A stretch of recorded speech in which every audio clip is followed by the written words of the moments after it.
সাবেক প্রধানমন্ত্রী শেখ হাসিনার জ্বালানি নীতির কারণে দেশে বিদ্যুৎ নিয়ে ভোগান্তি তৈরি হয়েছে বলে মন্তব্য করেছেন মুক্তিযোদ্ধা প্রতিমন্ত্রী ইঞ্জিনিয়ার ইশরাক হোসেন। দুপুরে মুন্সিগঞ্জের শ্রীনগর উপজেলার sir Jagadish GSC Bose institution and college এবং বিক্রমপুর ভূঁইয়া মেডিকেল কলেজ ক্যাম্পাসে বৃক্ষরোপণ কর্মসূচিতে তিনি এসব কথা বলেন। এ সময় প্রতিমন্ত্রী বলেন, জ্বালানি খাতকে ফ্যাসিবাদ মুক্ত এবং সিন্ডিকেট মুক্ত করতে বর্তমান সরকার দক্ষতার সঙ্গে সঠিক নীতিমালা প্রণয়ন করেছে। আগামী সংসদ অধিবেশনে এসব নীতিমালা উপস্থাপন করা হবে বলেও জানান তিনি।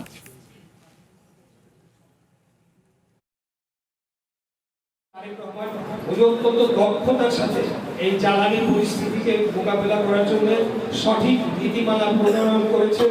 এই জ্বালানি খাতকে ফ্যাসিবাদ মুক্ত করতে এবং কয়েকটা সিন্ডিকেটের হাত থেকে রক্ষা করার জন্য ইতিমধ্যে আমরা ক্যাবিনেট সহ সংসদে আগামী সংসদ অধিবেশন যখন বসবে সেখানে নীতিমালা উপস্থাপন করা হবে। সেখানে তর্ক বিতর্কের মাধ্যমে